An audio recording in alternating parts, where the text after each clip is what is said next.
नमस्कार दोस्तों, कैसे हैं आप सब। कल हमारी क्लास हुई थी मुझे लग रहा है कार्यालय ज्ञाप और कार्यालय आदेश की। तो आज लोगों की समस्या है कि सर करंट इशू पे भी ऐसे बताने का प्रयास करें। तो अभी मेरा बेसिक्स में एक इन्वायरमेंट का रह गया है, एग्रीकल्चर समस्या हो गई। तो कल जो हमारा आएगा क्लासेस होगा इन्वायरमेंट का होगा। आज हम आपको नई शिक्षा नीति पे बता रहे हैं। फिर कुछ लोगों के डाउट्स हैं कमेंट्स बॉक्स में कि सर इस पे निबंध बताइए। तो हम 4-5 निबंध अभी आपको और बताएंगे। कोशिश ये करेंगे कि कोई भी निबंध हमारी क्लास से बाहर ना जाए। एक क्वेश्चन आया था कि आंतरिक सुरक्षा से संबंधित कोई निबंध बताइए, जैसे नक्सलवाद हो गया, आतंकवाद का हो गया। तो हम ये भी आपको बताएंगे। अभी तो एग्ज़ाम में टाइम है, 15 दिन पहले सारी चीज़ें कवर करा देंगे। जैसे एग्ज़ाम है 22 दिसंबर को आरओ का है और 6 दिसंबर को बीओ का है। तो बीओ का और ये सारी चीज़ें हम 15 तारीख के पहले कवर करा देंगे, इसलिए गैप होके हमारे वीडियो जाते हैं। ठीक है, परेशान मत होइएगा। जैसे जो आज की वीडियोज़ है, जो आज का टॉपिक है हमारा, वो है जो राष्ट्रीय शिक्षा नीति आई है उस पर। ठीक है, राष्ट्रीय शिक्षा नीति, या कह सकते हो जो नई राष्ट्रीय शिक्षा नीति, इसीलिए इसको बोलते हैं एनईपी ना, नेशनल एजुकेशन पॉलिसी 2020 की। किसकी अध्यक्षता में आई है? कस्तूरी रंगन की। पीटी में कई पीटी एग्जाम्स पे भी पूछा जा चुका है। ठीक है, कस्तूरी रंगन। कुछ लोग पूछते हैं कितने साल बाद, तो इसके पहले जो नवीन शिक्षा नीति थी 1986-84 में आई थी। ठीक है, और अब जो आई है 36 साल बाद आई है 2020 में। तो इस तरह की चीज़ें, ये सब फैक्चुअल हैं, कोई मतलब नहीं है। चाहो तो मतलब याद रख सकते हो। ठीक है, हाँ ठीक है। चलिए देखिए, अगर मान लो शिक्षा नीति को आपको पढ़ना है तो आप कैसे पढ़ोगे। तो मैं जैसे मतलब एक बेसिक तरीका समझाने का प्रयास करता हूँ। ज़रूरी नहीं कि इसी पे क्वेश्चन आए। शिक्षा के विकास से संबंधित कोई कोटेशन दे सकता है या निबंध में कुछ भी पूछ सकता है ना। तो कोशिश करेंगे कि वो भी चीज़ें आपको बताएं और इसका भी सारा का सारा दायरा आपके सामने क्लियर करते चलें। जैसे अगर हम इसकी फ्रेमिंग बनाएं तो कैसे बनाएंगे। ठीक है, अगर हम इसी की फ्रेमिंग बनाएं आपके सामने तो क्या क्या लिख सकते हैं। पहले तो जो नई शिक्षा नीति है, मतलब क्या है या फिर क्यों आई, शिक्षा का इतिहास क्या रहा। ठीक है, भारत में शिक्षा का इतिहास क्या रहा, इन चीज़ों को जानना आपको ज़रूरी है। ठीक है, उसके बाद अगर ये विज़न आया हुआ है नया, तो इसका उद्देश्य क्या है। ठीक है, इसका उद्देश्य क्या है, इसमें प्रावधान क्या किए गए हैं, इसका विज़न क्या है। ठीक है, इन चीज़ों को जानना ज़रूरी है। जैसे 5+3+3+4 पढ़ते होगे, यहाँ ये भी बताएंगे इसका आशय क्या है। ठीक है, उसके बाद फिर आगे बढ़ोगे तो इससे लाभ क्या है, किन किन स्तर के लोगों को इससे लाभ मिलेगा।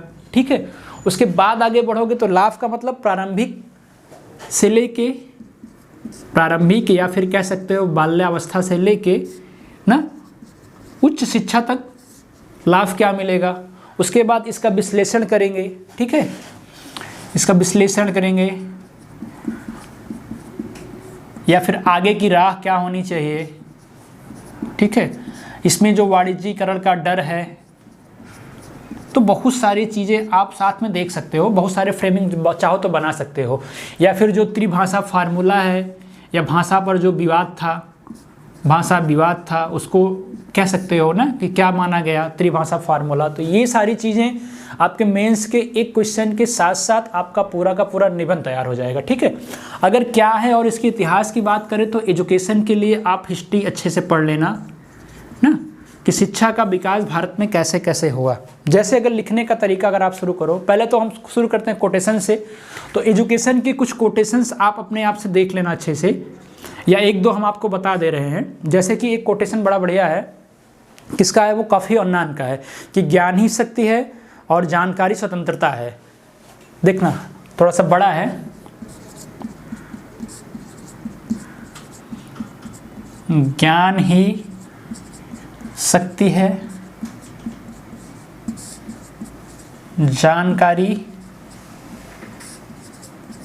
स्वतंत्रता है। इसके आगे क्या है, ज्ञान ही शक्ति है, जानकारी स्वतंत्रता है, प्रत्येक परिवार और समाज में शिक्षा प्रगति का आधार है। ये पूरा एक है, प्रत्येक परिवार और समाज में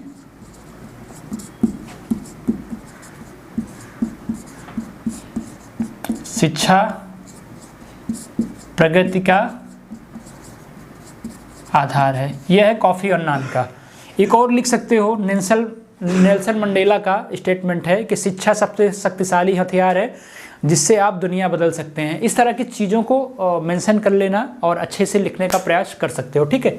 बाकी अब आगे अगर बढ़ते हैं, इसके इतिहास की बात करें, या फिर लोग बोलते हैं कि सर थोड़ा सा प्रस्तावना बता दिया करिए, तो प्रस्तावना में आप इस शिक्षा नीति से, अगर इस शिक्षा नीति को शुरू करना हो तो के कस्तूरीरंगन की अध्यक्षता में हाल ही में नई शिक्षा नीति का प्रारूप तैयार किया गया। 2017 में इस समिति की स्थापना की गई थी और हाल ही में सरकार ने इस शिक्षा नीति को लागू किया। यहाँ से शुरू ना करना हो तो फिर लिख सकते हो कि आधुनिक भारत में शिक्षा भारतीयों के लिए एक महत्वपूर्ण विषय रहा है, ठीक है। जहाँ अंग्रेजों ने अपने उद्देश्य के लिए शिक्षा का विकास किया, धीरे धीरे अंग्रेजों ने अपने शासन व्यवस्था को सुदृढ़ बनाने के लिए धीरे धीरे लोगों को शिक्षित करने का प्रयास किया, ठीक है। वहीं कलकत्ता में पहली बार 1981 में मदरसा की स्थापना की गई वारेन हेस्टिंग के काल में, जिसमें पहली बार अरबी और फारसी अध्ययन के लिए व्यवस्था किया गया। फिर उसके बाद अंग्रेजी शिक्षा का विकास का श्रेय सर्वप्रथम चार्ल्स ग्रांट को जाता है ना। और उसके बाद अधिनियम में आ जाना कि 1813 के अधिनियम में कहा गया कि प्रचार प्रसार के लिए 1 लाख रुपए देने की बात की गई, वार्षिक देने की बात की गई, ठीक है। तो 1830 तक आते आते अंग्रेजी शिक्षा का भारत में काफ़ी हद तक प्रसार हो चुका था, ठीक है। और शिक्षा से संबंधित कई आयोगों का गठन किया गया, जैसे अगर देखा जाए कुछ आयोग यहाँ पे रट के जाना लिख भी सकते हो, जैसे चार्ल्स वुड डिस्पैच के बारे में कह सकते हो, जिसे भारतीय शिक्षा का मैग्ना कार्टा कहा गया, जिसका उद्देश्य था कि पाश्चात्य शिक्षा का प्रसार करना।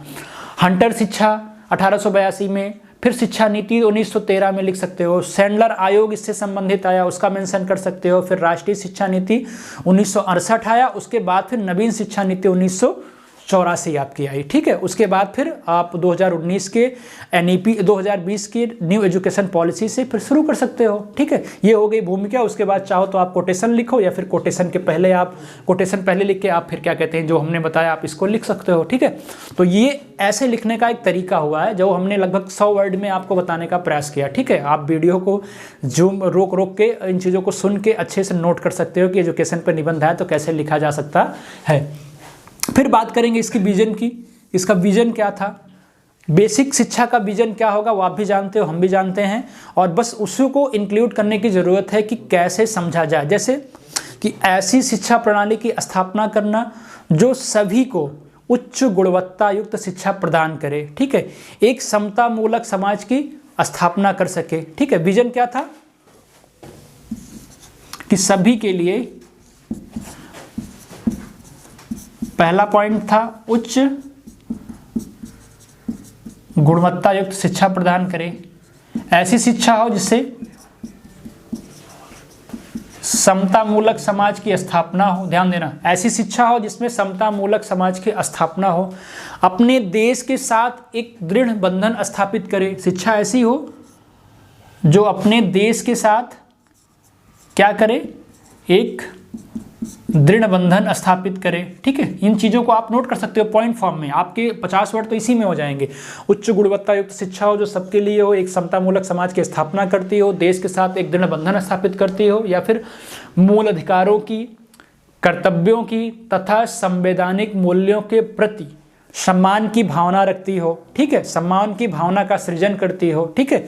किसके प्रति, फंडामेंटल राइट, फंडामेंटल ड्यूटी, इन सब के प्रति या संविधान के प्रति क्या करती हो, भावना को जागृत करती हो। फिर ऐसे कौशल विकास का मूल्यांकन करना या कौशल का क्या कहते हैं प्रावधान करना, मूल्यों का क्या करना, अंतर निष्कासित करवाना जो मानवता के लिए क्या कहते हैं सतत विकास के लक्ष्य को प्राप्त करे, मानवता के लिए आजीविका का समर्थन करता हो। तो इन सारी चीज़ों को भी क्या कहते हैं प्रॉपर तरीके से आप लिख सकते हो, ठीक है। लिखने से ये उद्देश्य, ठीक है। इस तरह की चीज़ों को आप जब नोट कर लोगे तो क्या कहते हैं एक अच्छा ओवरव्यू दिमाग में बन जाएगा और आप आसानी से शिक्षा के प्रति 300-400 वर्ड यहाँ तक आप कंप्लीट कर ले जाओगे। फिर अब जो प्रारंभिक बाल्यावस्था से उच्च तक की शिक्षा है वो नई शिक्षा नीति में किस तरह का दिया गया है इसको देख लेना।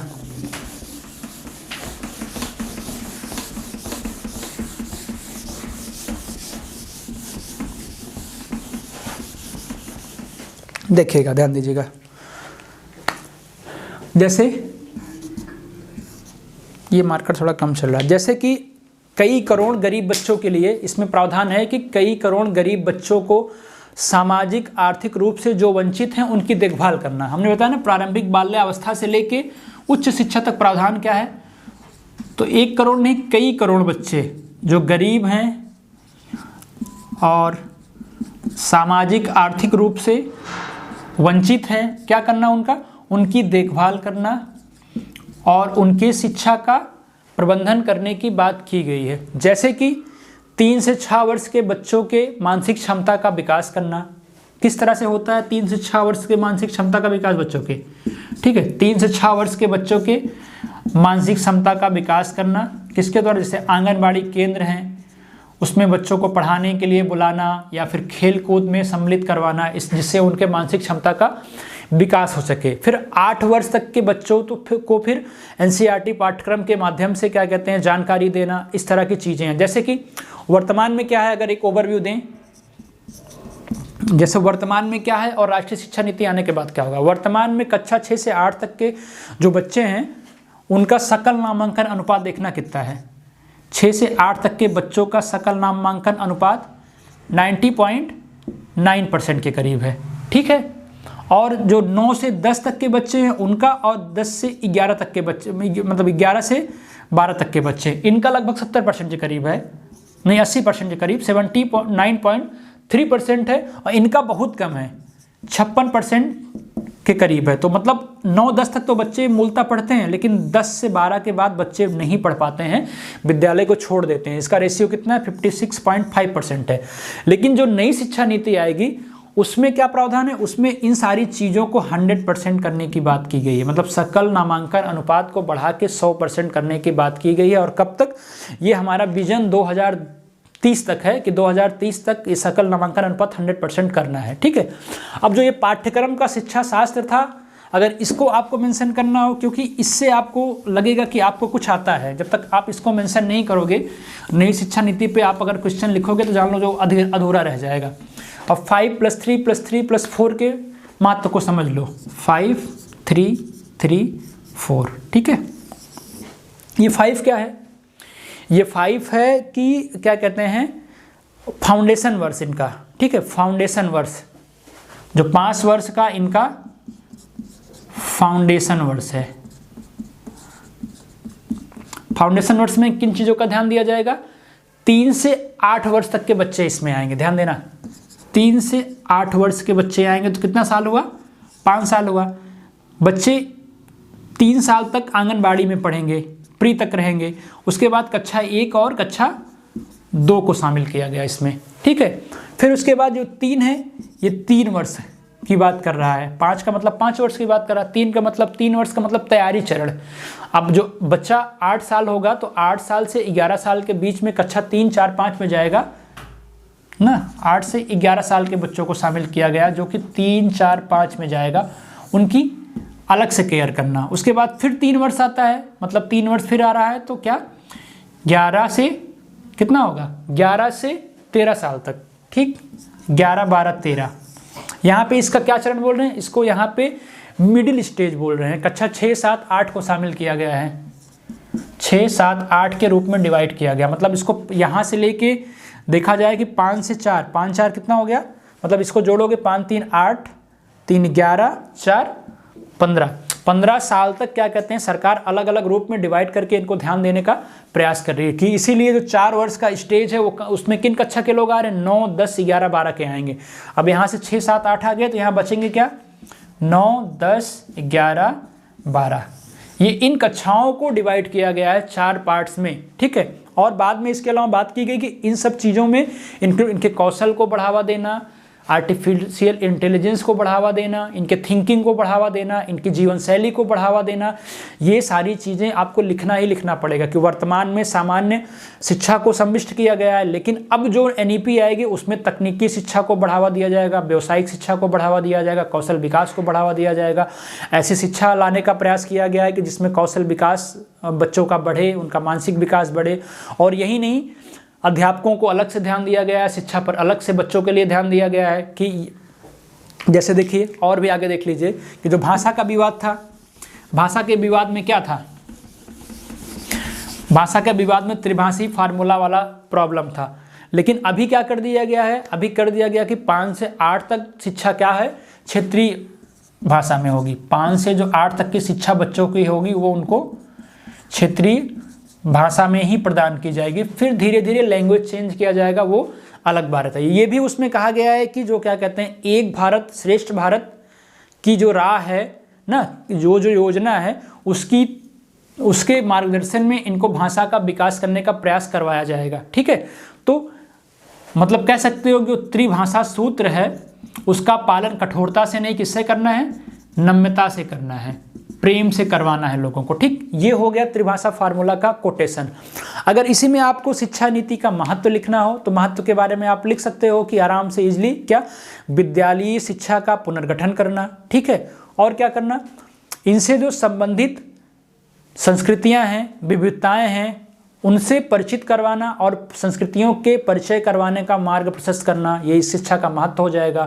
जीडीपी का योगदान अभी तक शिक्षा के प्रति 4.6% होता था, अब उसको बढ़ा के 6% करना। तो महत्व में ये सारी चीज़ों को भी आप लिख सकते हो अच्छे से। और आगे की राह की बात करें तो जो समस्याएं रह गई हैं उनको आप दूर करना।